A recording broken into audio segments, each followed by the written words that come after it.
కూతురు చదువుకున్న తర్వాత డిగ్రీ గ్రాడ్యుయేషన్ కంప్లీట్ అయిన తర్వాత ఇదే రాష్ట్రంలో ఆంధ్రప్రదేశ్ రాష్ట్రంలోనే ఉద్యోగం పొందాలి అని ఆవిడ అంటుందన్నమాట. ఇది కూటమి ప్రభుత్వం ఒక మ్యాండేట్, ఒక మేనిఫెస్టోలో ఒకటి ప్రకటించింది కూటమి. అందులో ఏంటంటే అది వెల్ఫేర్ అండ్ వెల్త్ క్రియేషన్.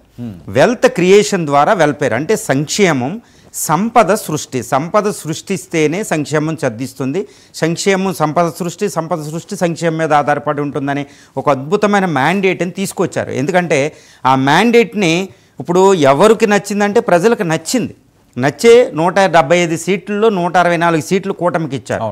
ఇప్పుడు కూటమి గత ఒక సంవత్సరంగా దీన్ని ఫుల్ఫిల్ చేస్తుందా అనేది పెద్ద క్వశ్చన్ అండి. ఏది సంక్షేమాన్ని సంపద సృష్టిని చేస్తుందా అనేది పెద్ద ప్రశ్న ఇది. ఓకే, ఇప్పుడు 1 ఇయర్ నుంచి చూస్తే మనకు 1 ఇయర్ నుంచి చూస్తే సంపద సృష్టి ఇప్పుడు మాట్లాడిన ఆవిడ కూడా అంటుంది 1 ఇయరే కాదు తర్వాత కూడా మొక్క నాటగానే కాదు, అది కొంచెం వెయిట్ చేయాలని. ఈ సంపద సృష్టి మీద 1 ఇయర్ నుంచి ఏం చేశారు, విత్తనాన్ని నాటిందా లేదా కూటమి అనేది మనకి ఇక్కడ చాలా ప్రధానమైన.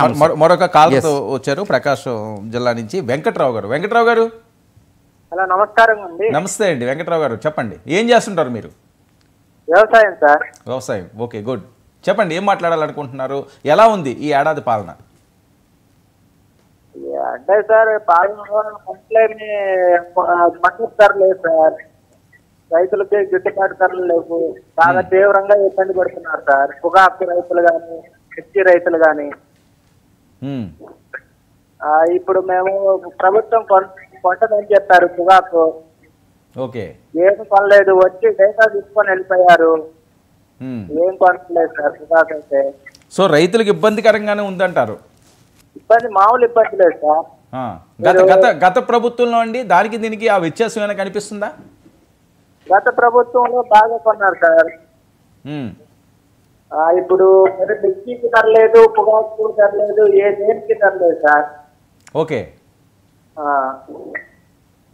మరి ఇది ఏమైనా అధికారుల దృష్టికి కానీ లేకపోతే మీ ఎమ్మెల్యే గారు వాళ్ళ దృష్టికి తీసుకెళ్లారా? పొగాకు కొంటామని వచ్చి డేటా తీసుకుని వెళ్ళారు సార్, 12,000 కొంటామని చెప్పేసి. ఏమి ఇంతవరకు దాని గురించి తీసుకొని కూడా ఒక 20 రోజులు పైన ఉంటుంది సార్.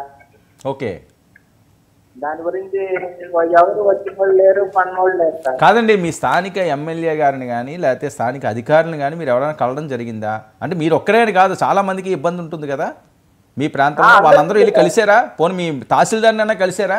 మీ బాధలు చెప్పుకున్నారా? మా దగ్గరలో ఉన్న సచివాలయంలో కలిసాం సార్, ఎమ్మెల్యే అలా కలుస్తాం సార్. ఓకే, ఏమంటారండి వాళ్ళు? కొంటారు, వెయిట్ చేయమంటున్నారు, ఏమి కొంటలేదు. మీ ఎమ్మెల్యే ఎవరండి? ఏలూరు సాంబశివరావు గారు సార్. వెళ్ళండి, ఎమ్మెల్యే గారి దగ్గరికి వెళ్ళండి, మీరు అందరూ కలిసి వెళ్ళి ఆయనకి చెప్పుకోండి. ఎందుకంటే మీరు ఓట్లేసి గెలిపించుకున్నారు కదా. కాదు వెంకట్రావు గారు, మీరు ఓట్లేసి గెలిపించుకున్నారు కాబట్టి మీ ఎమ్మెల్యే గారి దృష్టికి తీసుకువెళ్ళండి. ప్రతిదీ కూడా ఎమ్మెల్యే గారికి తెలియాలని లేదు కదా. ఒకసారి వెళ్ళి మాట్లాడండి, మీ జిల్లా కలెక్టర్తో మాట్లాడండి, లేకపోతే సబ్ కలెక్టర్తో మాట్లాడండి, మీ ఆర్డీఓతో మాట్లాడండి, చాలా అవకాశాలు ఉన్నాయి కదా. ఎవరు రానిస్తారు సార్? అదేంటి ఎమ్మెల్యే దగ్గరికి ఎలా రానిస్తారు సార్? మీరు ఎప్పుడు వెంకట్రావు గారు మీరు ఒక్కరు వెళ్తే ఎవరు రానివ్వరు. ఒక 30-40 మంది కలిసి వెళ్ళండి. ఈ బాధలు ఉన్న వాళ్ళందరినీ కూడా గ్రూప్ చేయండి, ఆ గ్రూప్తో వెళ్ళండి, ఖచ్చితంగా కలుస్తారు. మీడియా కూడా అక్కడ ఉంటుంది, లేకపోతే మీడియాను ఆశ్రయించండి, ఖచ్చితంగా మీకు మంచి జరుగుతుంది. వెంకట్రావు గారు ఆ రకంగా ఫాలో అవ్వండి.